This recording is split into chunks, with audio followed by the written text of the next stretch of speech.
Berikutnya adalah penawaran atau supply.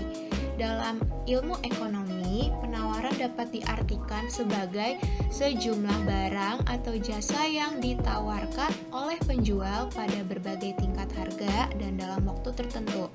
Hukum penawaran sebagai berikut. Jika harga naik, maka jumlah barang yang ditawarkan juga akan naik. Mengapa seperti itu? Sebab produsen ingin memperoleh keuntungan yang lebih banyak. Jadi, ketika harga barang itu sedang naik, maka produsen atau penjual akan menjual barang tersebut lebih banyak kepada konsumen. Artinya, barang yang ditawarkan akan meningkat seperti itu ya, sehingga keuntungan yang dia peroleh pun akan lebih banyak. Nah, di sini ada schedule dari penawaran. Schedule itu kan sebuah tabel yang mendeskripsikan harga barang terhadap kuantitas yang diminta atau jumlah barang yang diminta. Sedangkan kurva penawaran adalah gambaran atau grafik dari schedule penawaran. Contoh di sini ya, di sebelah kiri itu ada harga barang yang dinyatakan dalam Rp1.000, kemudian yang di bawah itu ada kuantitas atau yang dinyatakan dengan jumlah barang yang diminta dengan kilogram ya.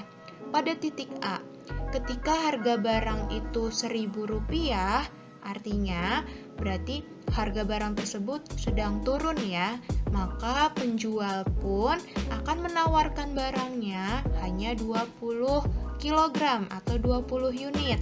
Kemudian ketika di titik B, ketika harga barang itu naik melonjak menjadi 2.000 per kilogram.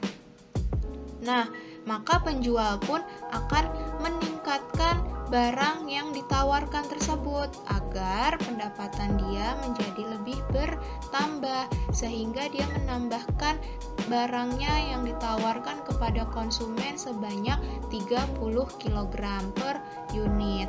Dan begitu pun sampai di titik E, ketika harga barang mencapai Rp5.000, maka seorang penjual akan menawarkan lebih banyak barangnya sebanyak 60 unit atau 60 kg. Seperti itu ya. Jadi dapat disimpulkan bahwa ketika harga barang itu semakin tinggi, maka barang yang ditawarkan oleh penjual juga ikut naik gitu, ikut bertambah. Di sini ada kurva pergerakan penawaran. Nah, di sini dapat dilihat ya, garisnya itu kebalikan dari kurva permintaan. Oke. Selanjutnya ada faktor-faktor penawaran yang mempengaruhi penawaran. Itu yang pertama yaitu harga barang atau jasa. Jadi seperti tadi sudah dijelaskan sebelumnya, ketika harga barang tersebut naik, maka penawaran barang pun akan ikut naik.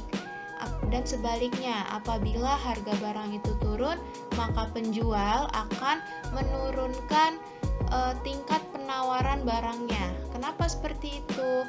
Karena penjual tidak ingin rugi, sehingga penjual ingin lebih banyak mendapatkan keuntungan.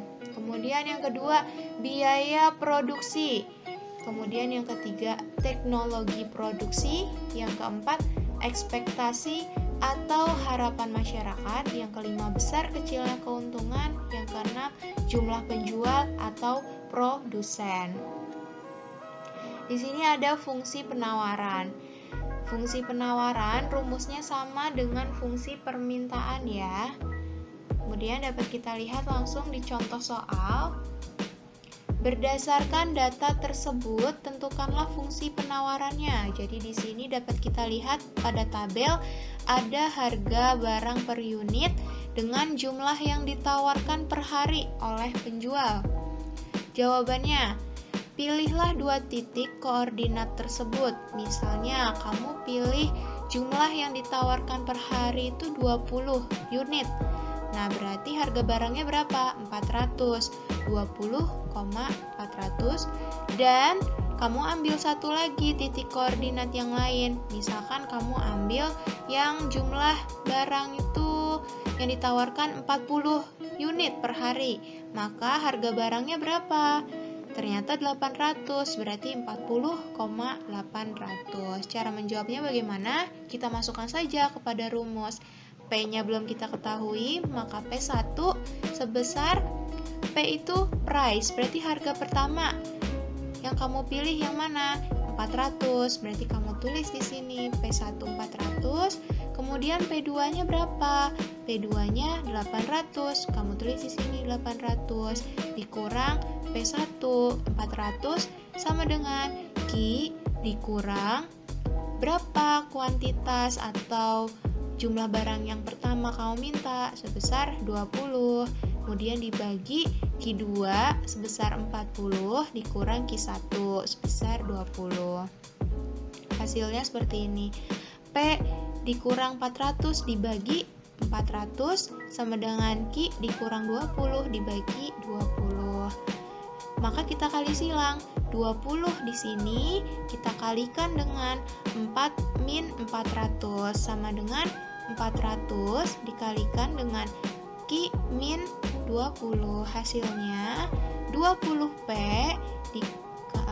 kemudian minus 20 kali minus 400 minus 8.000 sama dengan 400 dikali Q 400 dikali 20. 400 Q dikurang 8.000.